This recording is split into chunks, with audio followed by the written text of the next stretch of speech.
You've got courage to lead. Courage to lead. Be brave and be bold. Whoa. Let it roar. Welcome to the Courage to Leap and Lead podcast, where each of our guests share the stories of courage that helped them become powerful leaders. Before we start today's show, please remember to visit courage-consulting.com, where you can find all the episodes and other excellent resources, all at courage-consulting.com. Now here's your host, leadership courage coach, 𝗂𝗵 Bowman.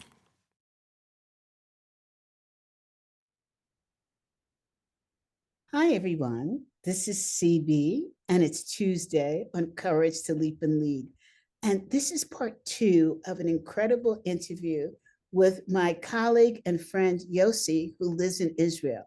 And if you missed part 1, please go back and listen to it, because we talked so much about the difference in cultures between Israel and the United States and what people think and how they react and dispelling myths and misinformation. Today, we're going to talk about how did Yosi become a coach? We get the inside scoop.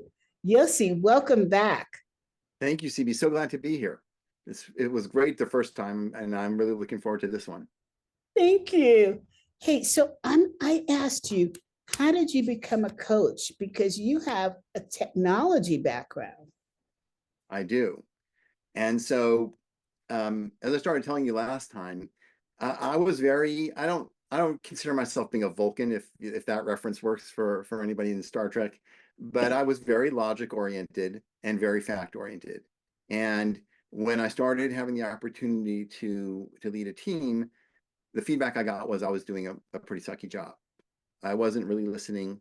I wasn't understanding. I was command and control, micromanaging, and really focused on my experience rather than my team's experience.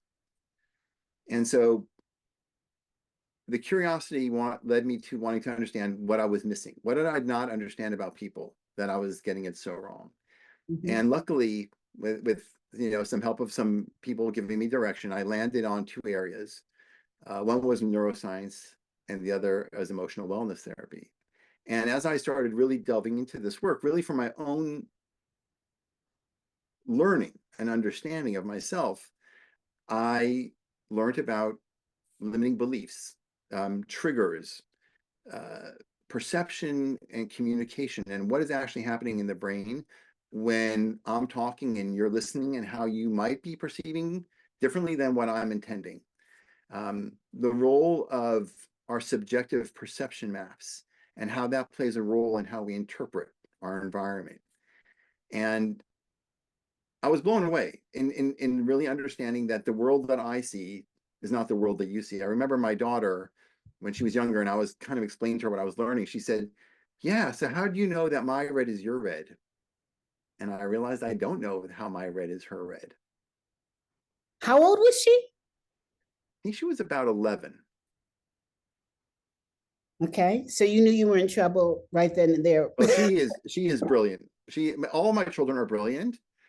This daughter specifically is super brilliant. She's going for her PhD in biomedical engineering. So, okay, yeah, runs in the family. All right, go ahead. It's my wife's side. Trust me. What does your wife do? My wife is an operational consultant. So she works with companies that are kind of in their startup mode, and often will help them. She's super organized and super able to organize thoughts and processes and people, and really helps these burgeoning companies put a lot of order, whether it's sales, getting their sales materials ready and thinking about how they do their pitches, or getting operational and project management work really in order. Mm-hmm. So yeah, she's super brilliant, much smarter than me. And I'm lucky to have her. So we know that. Yeah, absolutely. Let me turn this off.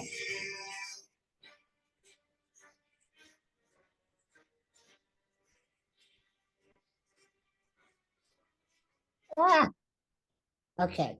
Yes. Okay. So anyway, back to that story.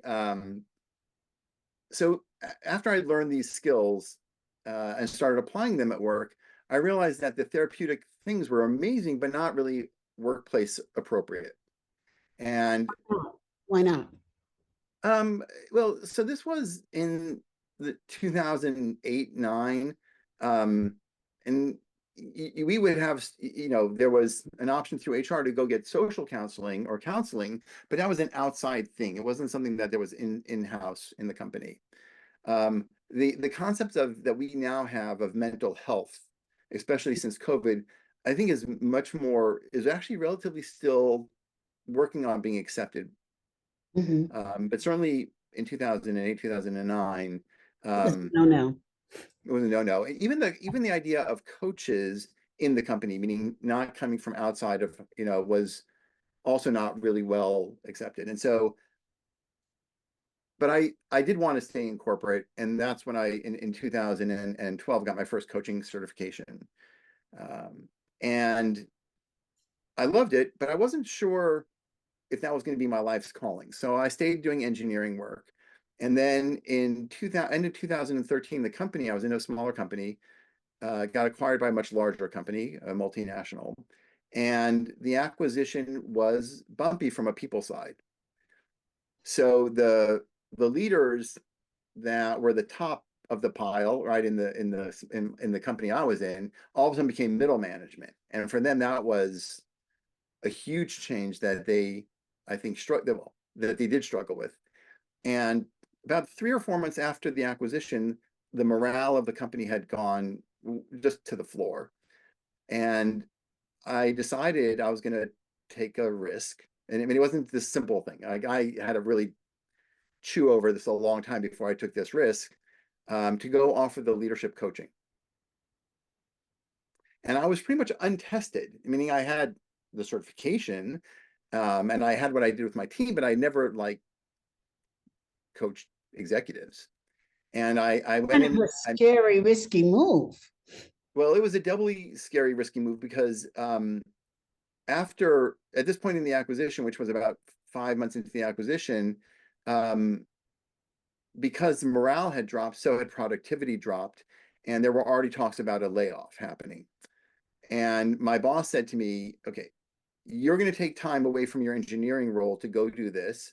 I'll support you, but if I have to do headcount cuts, you're going to be the first on my list. That's quite an option. Do or die. So I sat back, I talked to my wife, and I thought of that Wayne Gretzky quote, right? You miss 100% of the shots you don't take. And I'm like, I really feel like I need to do it. And one of the things that I had learned in the emotional therapy work was how to feel, which I had actually never really done before. Honestly, I knew how to act feeling. What does that mean? You learn how to feel. So I always had interpreted emotion in a cognitive experience, not as a heartfelt experience. But you love your wife. So what I learned was I loved how my wife made me feel, rather than loving her for her. That's powerful.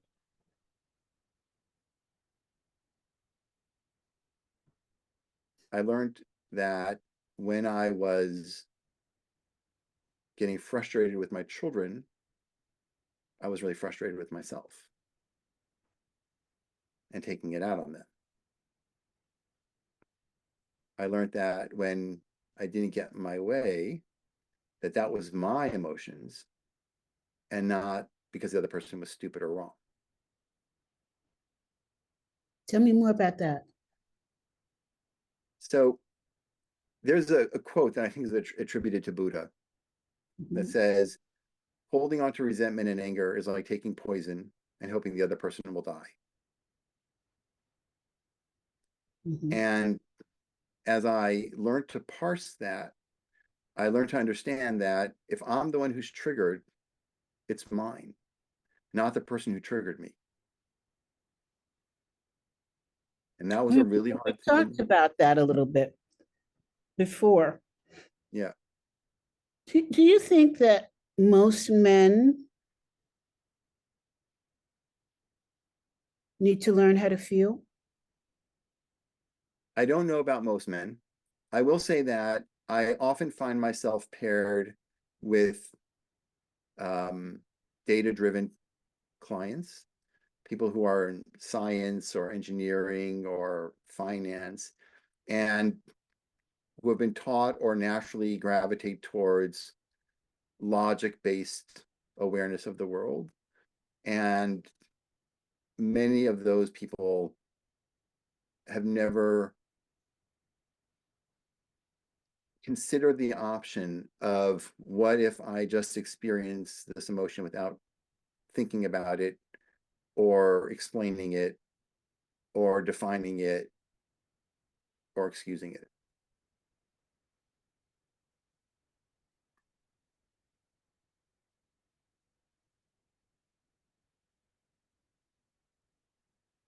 How do you do that? How do you do what? Sorry. How do you experience something without defining it? Okay. So what I learned was that when you are feeling something, there's usually an experience physically that accompanies it. If Okay. you, right, and so this touches very much on mindfulness. If Mhm. you allow yourself to just focus on the experience in your body and you let your thoughts come and go and you don't give them any attention, and you just allow yourself to say, okay, I am feeling this tension here, in my chest or my heart or my back, my shoulders, then you are experiencing for the sake of experiencing without trying to give a story to it. Is that good or bad? I have found it super helpful to be able to separate trying to define why I'm feeling something and allow myself to really just experience it for the sake of experience. Because I know how to think, I've been taught how to think, but I was never taught how to feel. Matter of fact, I was taught often not to feel by well-intentioned people when I was a kid and said, stop roughhousing, stop yelling, stop running around. I think I interpreted that as high emotion is not okay. But you see, I think that most men are taught that. You know, most men are taught, you don't cry, man up is the expression. And I'm not blaming men because women play a large part of this, which is I expect my husband to not to have emotions, not to respect his emotions. You know, he just has to take care of business. Yeah. And so our society, at least here in the United States, which is what I know the most of, doesn't applaud feelings in men. And I don't know, again, right, the whole world or even all of Israel or even the United States. I will say that by far and large, with the people that I've coached, and before coaching was doing some therapy work with, I would agree that most of the men that I worked with were not in tune with recognizing the emotion for what it is and learning how to allow themselves to fully experience it without compensating, excusing, overriding, defending.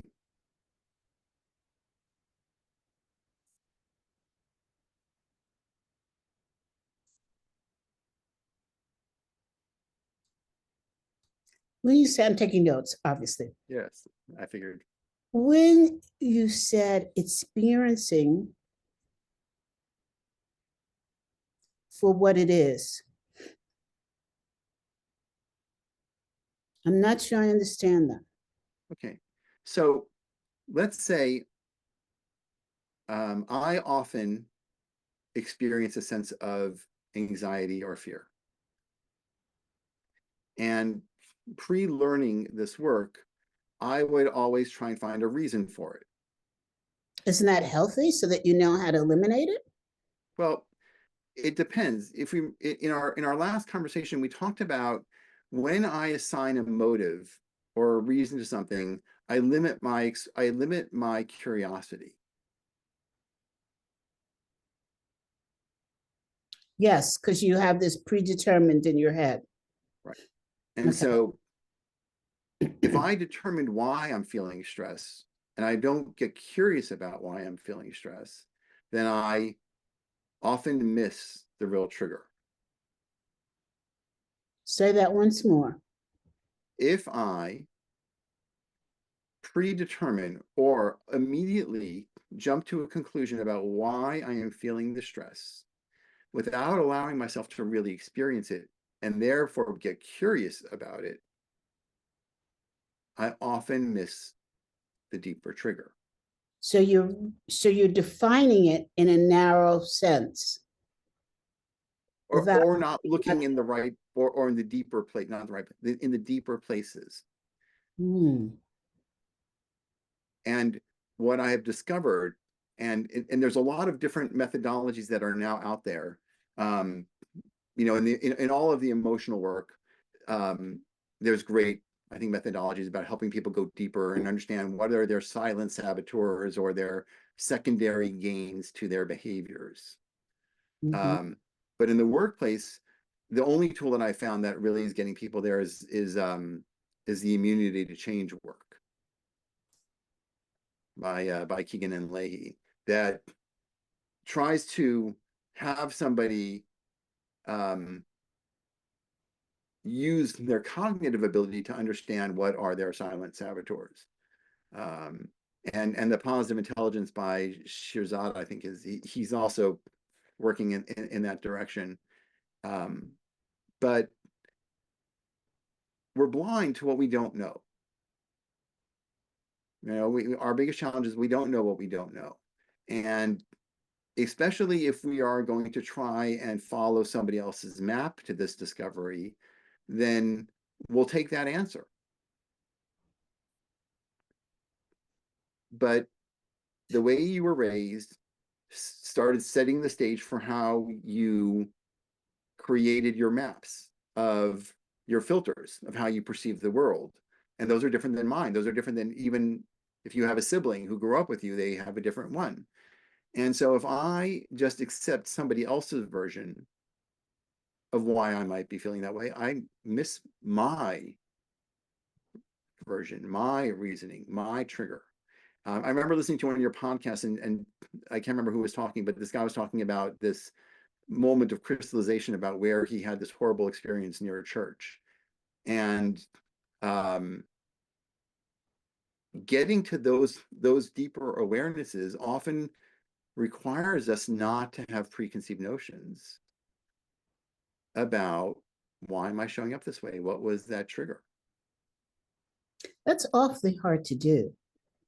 To Yes. filter, because you're saying, to my interpretation is, you're filtering out your brain. Right. It is extremely hard, especially if all you ever learned to rely on was your brain and you learned that your emotions were unacceptable.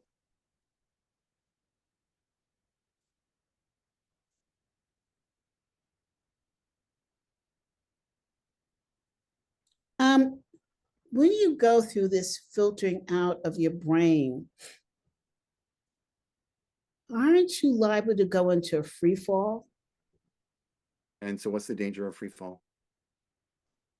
Did you free fall into a hell of why, and you stay there? So why to me is a thought, not a feeling. Okay. So another element of this is the story we tell ourselves about emotions. I grew up certainly with defining good and bad emotions. Well, as soon as I've done that, now I have a double problem. I call it my Oreo sandwich, which is I feel something I don't like and I'm judging what I don't like. I'm doubly screwed. So if I can take away one side of that sandwich, which is now I'm feeling something I don't like, but I'm not going to judge it as bad, then I can start to relate to it as a different experience. Okay, so I'm uncomfortable. It's like smelling an odor that I don't like. It doesn't make it evil, that odor. It just makes it something that I don't like. But you're saying I need to analyze. Oh, no, you're not saying I need to analyze. I'm not saying analyze. You're saying accept that you don't like it. And therefore, and just maybe figure out why you don't like it, or is that there's another process that I learned about in the neuroscience, and we you know it plays it's kind of connected to the amygdala hijack. So when our amygdala hippocampus are activated, so the way I guess the blood flows or the messages kind of go to the prefrontal cortex gets stymied a little bit. Again, this is a layman's understanding. And so if I'm triggered, I'm not thinking clearly. But when I can be really with myself, what tends to also accompany it is my parasympathetic, my relaxed system kind of kicks back in. And then I can think more clearly. And then when I look at myself with that extra level of calmness and clarity, then I can go with curiosity and re-engage my mind and say, okay, what's really going on here? And with that curiosity, again, and looking at it from the idea of, if I'm triggered, it's mine. Even if I look at it and say, well, that event, that person did something that kicked off the trigger, okay, it's still my trigger and it's still my emotions. So if I want to understand myself so that I can then choose or feel that choice about how I respond the next time, I need to allow myself to be in a state where I have full control of all my thinking faculties, and then understand and be curious that it wasn't because of her or it or that email or this. You know, ultimately for me, it often comes down to I'm feeling out of control. I'm feeling that I'm in an environment that I don't have control in, that therefore then triggers that idea of I'm not safe because I don't know how to protect myself, or this is unknown and I don't know how to make sense of the unknown. But I only get there if I allow myself to feel for the feeling's sake, allow my parasympathetic system to kick back in, which means getting calmer. And then I can say, okay, what belief of mine, what filter of mine was just triggered here? And then I can get more clarity on that. I think that I have to have you on again, and we have to give some examples and do like a workshop interview. Okay, I would love that. This is my favorite topic. I gathered, and it's, you know, I like to just really process things and then think, am I in agreement or not? And I'll give you a really good example of how I process. When I was younger, I went to visit my dad, who was in the military, and he worked at the Army Pictorial Center.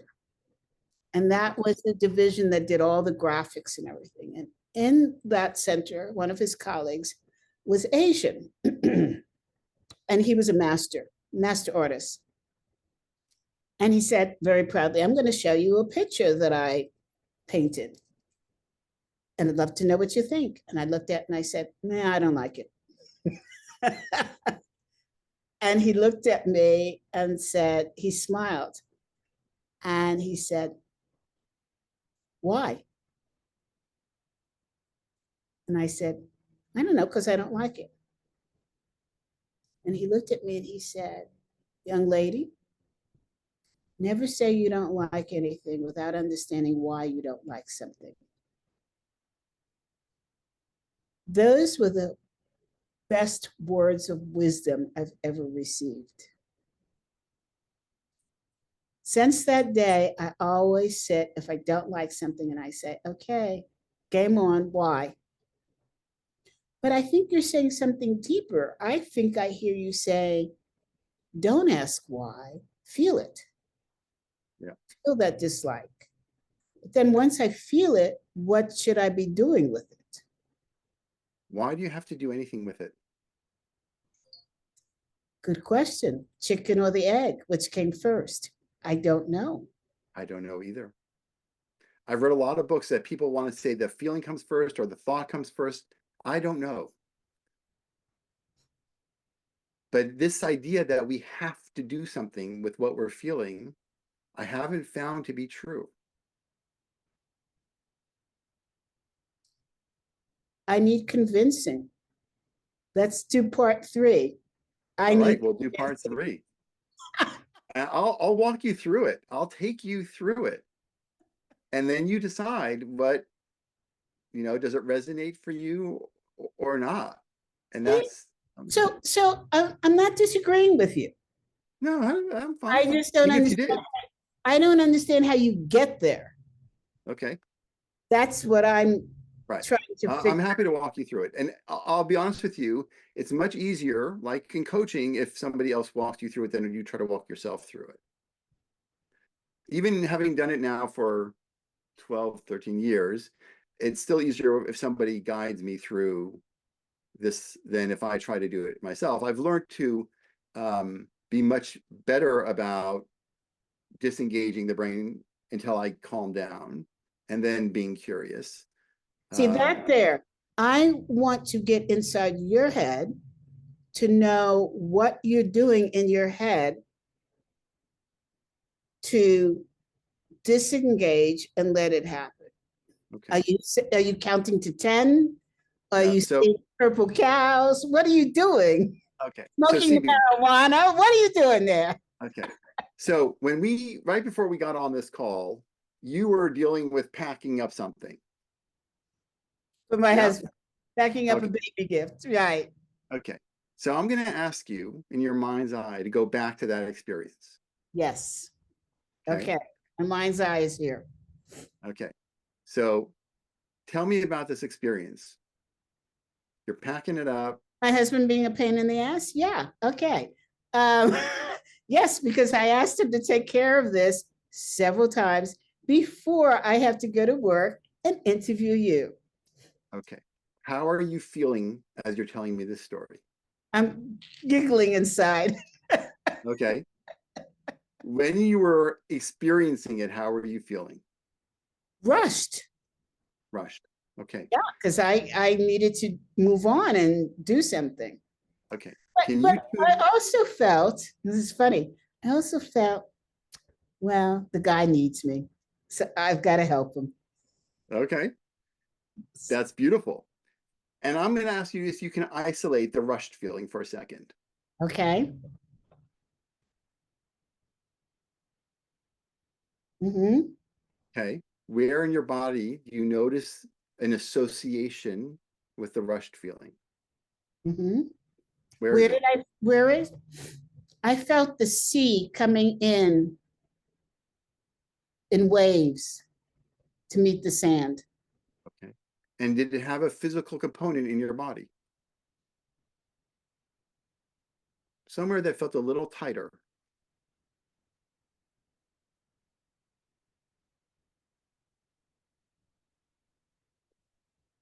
I don't know if it felt tighter, but I smelt the sea. And was that a calming smell, or in this case, was it not a calming? Seawater. It was calming. Okay. So, obviously, if the experience is one that you're enjoying, then you can do the same thing, which is if you want to close your eyes for a second. So going back to that sea, Do you have a sensation in your nose associated with that smell of the sea? Hearing it. I could hear Hearing the it. crashing. Okay. I could smell the salt water. I Okay. could see the foam coming up. So there's hearing and there's smelling and seeing. Yep. And I could feel the waves hitting the sand. Where when you say feeling, how did you feel it? I'm not sure how I feel it. I could feel the sun beating down. Okay. So now I'd like for you, just for a second, keeping your eyes closed, is to just put all of your focus and all of your attention on those experiences. Feeling the sensation of the hearing, feeling the sun on your body, feeling the sensation of breathing in the salt water. Just focus on those experiences. How it feels for the warmth on your chest, on your face. How it feels when you hear the noise of the sea crashing. How it feels as you smell in the salt water. Okay. And now just taking a deep breath and notice how your body is feeling. Did anything shift from when we started this exploration? Yeah, I was thinking how nice it would be to be on the beach. And how does that feel? Feels great. So that, for me, is disengaging thinking. You're focused on the experience of it, not the story of it. Oh. But then how do I get to the point of stopping the feeling of being rushed the next time? Okay, so in this case, right, what I got from you was that the feeling of rushed actually was a positive experience of the sea. So if we go, I made the connection just now. okay, so when you were feeling rushed, then how was that feeling for you? At that point, I think I was focused on helping. Okay, but if you recall, right, if you almost like in your mind's eye, you close your eyes and you go back to that experience sitting at the table and doing what you were doing. Mm-hmm. As you picture it again, I'm curious what you feel in your body. Oh,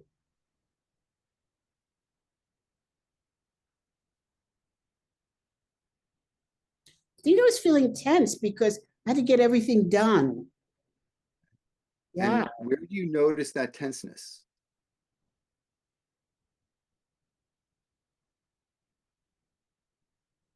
In my mind, in my head. Okay. So if we were to do the same thing again for a second, which is to go there and feel that tension or that experience in your head, and you allow yourself to just say, I'm okay with this feeling. Oh. So picturing it again, you're sitting there trying to get it all done. You're feeling that experience in your head. And now sending a mental message, I am okay feeling this feeling. I am okay in this moment feeling this feeling. Takes me back to giggling about how I felt. Okay. So now all of a sudden, that is gone. And now you're in a more relaxed or even happier state. That is not thinking about it. That is just experiencing it. So the next time he does something like that, I should just close my eyes, experience it, think about the beach, think about things that calm. Well, so you could, right? But if you're thinking about the beach to override, you're still not allowing yourself to really feel. You're still overriding. Gotcha. Right. So if you allow yourself to feel it, and this becomes like a habit. So the more we practice feeling it, then like I don't need to close my eyes anymore. When I'm feeling the tension, I'm like, okay, I'm feeling all the tension. It's okay. I'm okay with this feeling. And I breathe in and I tell myself again, it's okay. And I can also imagine giving my like virtual hug to that part of my body. It releases something. It opens. And then all of a sudden I'm in a different state biochemically. Okay, Yosi, we have to go, but audience, stay tuned. We're going to learn more about this biochemical release stuff. I'll see you next week. This is CB and my wonderful, powerful guest, Yosi. Until next Tuesday. Bye now.